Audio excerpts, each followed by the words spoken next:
It's Jori van de Spijker. Jori is leading the global consultants team at DVJ. Also the researcher of the year and I think a fantastic presenter, speaking already at many conferences, and he will share the results of our annual brand growth study. So Jori, floor is yours. Thank you, Lucas, and thank you all for joining.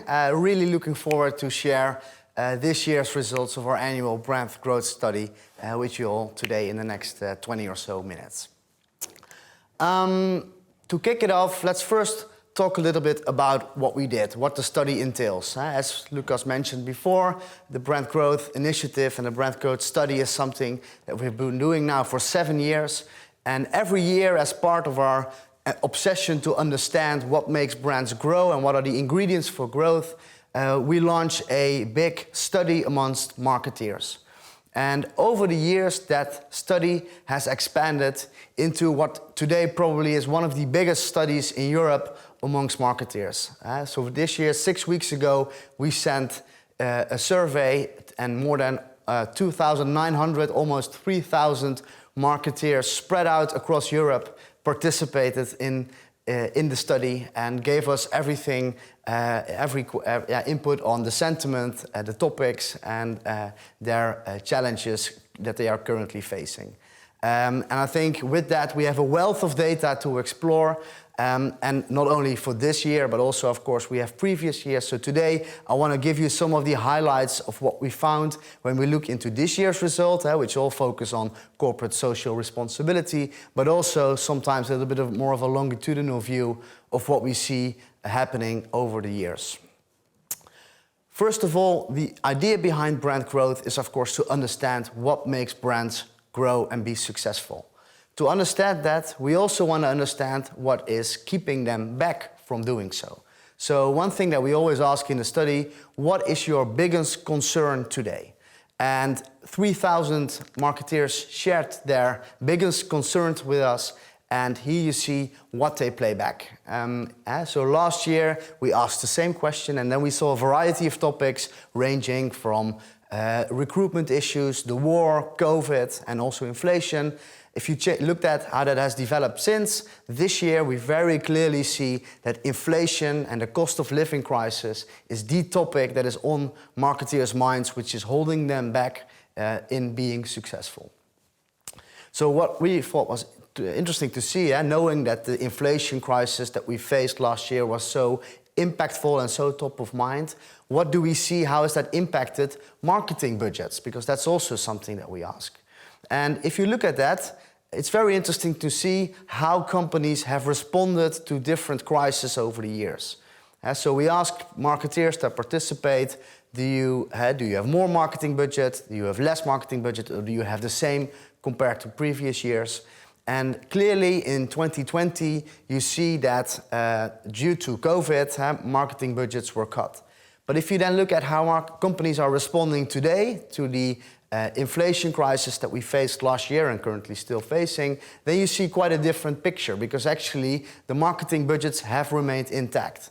And I think it's quite interesting to see that maybe companies have learned not to immediately hit the panic button, but maybe to stay a little bit more on course with their strategies moving forward, and that also that marketeers then have been successfully able to maintain their budgets.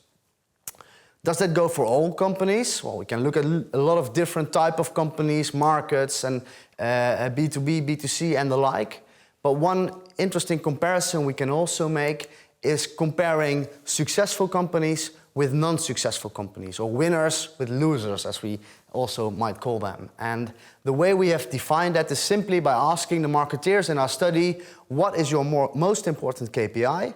And then following up with, on that KPI, have you been more successful, less successful, or equally successful as your competitors? And that gives us a very pragmatic way to look at characteristics of successful companies, those that are outperforming their competitors, with less successful companies. And again, if we then look at turn to a question like, for example, to what extent is there attention for marketing in the boardroom, so amongst the C-suite in the organization which you work for, then you can see that there's a clear difference in how companies respond to external crisis and external situations. So where the successful companies are able to keep attention for marketing in the boardroom at a high level and stable over time, you see that less successful companies actually spend less time talking about marketing and less attention for that. And you saw that already in 2020, and you see that a little bit the same again this year. So I think this is a nice example of how successful companies differ from less successful companies, also in the extent to which they focus on marketing. So with that, let's turn our own attention to the topic for today, which is corporate social responsibility. And it's a topic that was a very natural topic for us because we basically get a lot of questions from clients about this, be it CSR, be it ESG, sustainability in general. And you also see that more and more companies are actually publishing sustainability reports next to their financial reports, and with new legislations coming up, that will also be something that in the future all companies that are publicly listed must do. So a lot of companies are thinking about it. And indeed, in our own study, we see that almost half of the marketeers indicate that in the last 2 years, the attention for CSR has increased within the company for which they work.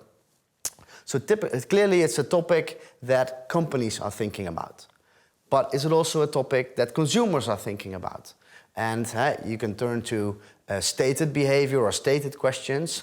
But we thought to answer that question, let's look at what people are doing and what behavior they are showing. And with that, we turn to Google search results. So basically on Google, you can look at what people are searching for online, not when talking to others or because it looks good to talk about sustainability, but really on their own phone or on their own laptop, are they actually increasingly talking about topics related to CSR, ESG, sustainability, etc. And indeed, we very clearly see that that is the case.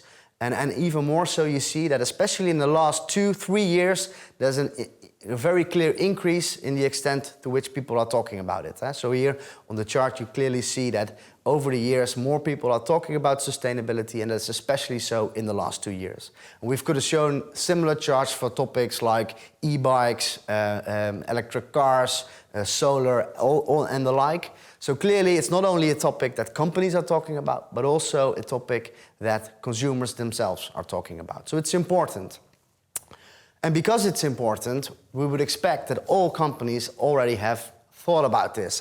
What do we want to do when it comes to CSR? So to our surprise, in our study, we actually find that only half of the companies actually have defined a CSR strategy. So despite the fact that it's an often talked about topic and clearly important to both consumers and companies, only half of the companies have defined a CSR strategy. Or if you want to be a bit more critical, you can say half of the companies do not yet have a defined CSR strategy. So what's holding them back? What are the key reasons why companies don't have a CSR strategy? Those that indicated that they did not, we asked simply that question, what's the reason behind it? And you get a variety of reasons. There's companies that say it's too expensive, companies that say we don't need it. But the two really stood out for me personally were one that was mentioned quite a lot, which that companies were saying we are not big enough for that. It's something that only bigger companies should do. So clearly there's a sentiment amongst marketeers that CSR is only a topic that's really for big companies. And likewise, we also see that within companies, people say, yeah, that's not my responsibility. Actually, that's something for the CEO to decide, something for the board to decide. So you clearly see that CSR is a topic where people feel, yeah, that's for the other person, the bigger person within my company or even the bigger competitors of mine. Also, if we look at who know the CSR strategy, so we ask people to what extent do you feel confident that you are aware of the CSR strategy within your company, you see that it's mostly the marketeers that feel confident that are aware of the strategy, and much less so the trade manager, the product manager, the media manager, and even the CEO. So I think there's clearly a job to be done here for whomever is in charge of CSR, be it a marketing team or a separate team, to better align and excite other people about the topic and what companies do in that regard. And that's important because actually, if we again take a longer term perspective, we see in our data that the sense of pride that people have to work for a certain company, and also the extent to which people are able to explain to others what the purpose of their company is decreasing year on year in the last 6 years. Right? So it's in 6 years ago, there was around 90% that felt that they knew the purpose of their company and they were proud to work for their company, and that has already decreased to 70%. So it's clearly a topic not only that people don't know about, but it's also having an effect on how they feel about working at the company. So it's important, and there's a job to be done to better talk about it internally, but do we also actually see that companies that have a CSR strategy are more successful? Well, again, we can turn to our comparison of successful versus less successful companies to see, okay, on which characteristics do they differ? And if we compare those winners with the losers, we indeed see that companies that have a CSR strategy in place tend to be more often the winning companies. So the winning companies more often, successful companies more often have a CSR strategy than non-successful companies. Now, that's not to say that there's not many other reasons also playing a role in the fact that they are successful, but I think it's a clear signal, and it's something quite telling to see that clearly successful companies, they differ on a variety of characteristics, but one of them being that they have a clear CSR strategy in place. So those that do and those that see an effect, we asked on which KPIs do you see an effect of the CSR strategy? And there's many things that you can impact, of course, as a company. But there's a clear pattern in where marketeers see the most impact of CSR for their company. And it's more to do with the client satisfaction metrics, the loyalty metrics of employees, of clients, etc., and less to do with profit margins, shareholder value, etc. So clearly, there's a pattern here that marketers feel and see that there's more impact of CSR and focusing on a purpose for the brand in the areas that are, I would say, more long-term and softer measures like satisfaction and loyalty versus the cold figures that typically the CFO would look at. And I think that's important to keep in mind as you talk about CSR within the company, that this is probably the first KPIs where you will see an effect, and not necessarily immediately always talk only about the numbers, the increased sales, and how much more revenue you can get by being sustainable or focusing on CSR.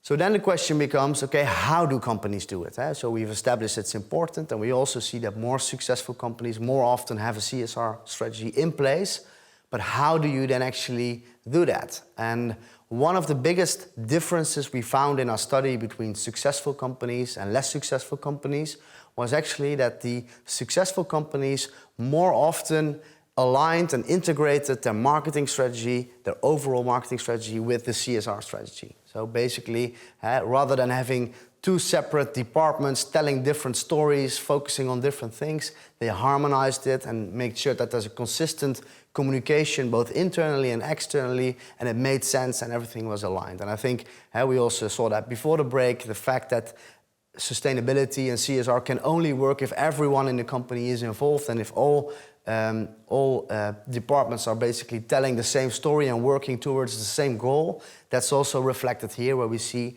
that the more successful companies better align those two strategies. If we go a little bit deeper and more concrete, what are then the things that companies are actually doing and feel that are important to do so? So we've asked marketeers to rank all the things that you can do when it comes to CSR, to the most important to the least important. And what you see is that marketeers feel that topics related to the environment are actually the most important topics when it comes to the corporate social responsibility strategy. And then that is supplemented with some employee benefits or employee focus as well. The interesting thing is that we not only asked this question to marketeers, but we also asked it to consumers, so that we can compare the ranking. So do we see a difference in the elements of CSR, how marketeers rank that versus how consumers rank that? And we see a lot of similarities, but we also see some nuances that differ, I would say, right? So yes, both the marketeers and the consumers focus on environment and taking care of your employees, but the balance shifts a little bit, where the marketeers focus more on the environmental aspects of it, whereas the consumers tend to focus a little bit more on the organizational aspects of it. And that's something that I think we see across all our data. Also, if we look at the qualitative elements, typically companies tend to talk a lot about doing good for the world, making the planet better. But if you ask consumers, it's a little bit, companies should sometimes hit a little bit closer to home. First taking care of your employees, taking care of your customers, and then taking care of society as a whole. And it's important to not overlook and immediately jump to that, let's say, the biggest abstract form of CSR. So which companies do well? So one of the things we wanted to understand is, okay, what are the key prime examples of companies that have a great CSR strategy? So we asked marketeers to share with us the brands that came to mind when they were thinking about great CSR strategies. And then what we see is actually that mainly the marketeers, even the marketeers whom you would expect to be a little bit more into the topic, mainly they are sharing well-known brands such as Amazon, Microsoft, Google, IKEA, Apple, and less so the niche specialty brands which focus only on sustainability or CSR. There's two that I would like to point out. Toni Chocolonely is mentioned. She's mentioned in each presentation, so it's my turn as well. Toni Chocolonely is one that stands out. And as Trix also was talking about, Patagonia is also a prime example of a brand, of a single brand, I would almost say, that is able to stand out when it comes to this topic. So this only underlines how difficult it is to stand out on the topic of sustainability and corporate social responsibility within that blur of brands and organizations that people think about. Let's look a little bit into the brands that were mentioned. So why, we asked people if they shared a certain brand, why do you think this is a good example of a strong brand when it comes to CSR? And if we start with an example of the bigger brands, Amazon, then we see that people feel that Amazon is strong in the area of CSR, especially because it takes care of its employees. There's lots of training and they get safety measures and the like. And also because it's a company that's obsessed with consumers and customers and takes care of its customers regardless of what's happening. So again, it's the focus on the people rather than on more society abstract elements that makes it stand out from other brands. And secondly, if we go to Patagonia, which is such a prime example, then people, what stands out is people are able to, marketeers are able to showcase really tangible, concrete examples. So for example, the fact that they give 1% of the revenue to causes that support the environment, but also their online platform where you can share your merchandise that you bought from Patagonia and used before. You can bring that back, and basically they support it with recycling elements, and you get credits in return. And I think that's quite a smart way and a good example of how they not only try to do better for the world themselves, but also how they integrate the consumer or their clients into that process. And that makes it more tangible, more concrete, and more clear to consumers what it is precisely that Patagonia is then doing. So to recap, I think we see a lot and we have a lot to share when it comes to CSR and the role of sustainability and the like in company success. I think we've established that CSR is important, not only to companies, but also to consumers. But even though it's important, we see that only half of the companies are actually able or actually already have a CSR strategy in place. And remarkably, it's more often the successful companies that have a CSR strategy in place rather than the non-successful companies. So moving forward, there's a couple of things to take away. I think first and foremost, it's important to integrate the CSR strategy across the entire organization and not only within the team that is responsible for it. To create synergies between the marketing and the CSR strategy. Also, don't overlook the fact that it's about people and not just the planet itself, but showcasing people and how people are helped. That can be your own employees, that can be the customers, and that can also be the planet, which is populated by people as well. And finally, the more tangible you can make it and the more you can involve your customers and your consumers in the process, the more it sticks to memory and you are able to stand out from the crowd when it comes to the crowded space of CSR in the world today. So with that, I want to turn it back to you, Lucas, and thank you all for listening. Thank you, Jori. And if there's any questions, let me know. And there's one question here from the audience that says, do you have any insights on the dynamics that companies are more focused on price margin than sustainability and how that affects success? Yeah, I think if I look at my own experience, next to the data that we have, I think quite often the question we get from clients is the profitability question. So if we go sustainable, if we take our own product and make that into a sustainable version of it, how much more money can we get? And I think that's, if we then turn to the data and what we see, where we actually see the effects, that's not only always where you can find it. So I think in general, it would be wise for companies to focus more on other elements where CSR can provide benefits, like your employees, attracting talent, like making your own consumers feel good about themselves, and maybe all things being equal, being the one that stands out. But it's not an easy, quick way to more profitability, I would say. Yeah. One of the things that you showed was, let's say, the companies that do well, based upon the opinion of almost 3,000 marketing professionals. And of course, it's amazing that Amazon is mentioned that often. Also, one of the questions saying that Amazon is being mentioned with all the problems they had with people. Yeah. Do you see another reason for a brand that mentioned? Well, I had the same feeling as well, because Amazon is obviously sometimes also in the news with being challenged with how they treat employees, and sometimes quite differently. I think in general it goes to show how little people know about what companies are doing in terms of CSR, even marketeers. What you could also see in the results, what it was Amazon, Google, Microsoft. So there was quite a heavy focus on tech. And let's say also relatively new companies, even though they're also decades out, but not like hundreds of years old already, like a PepsiCo, for example.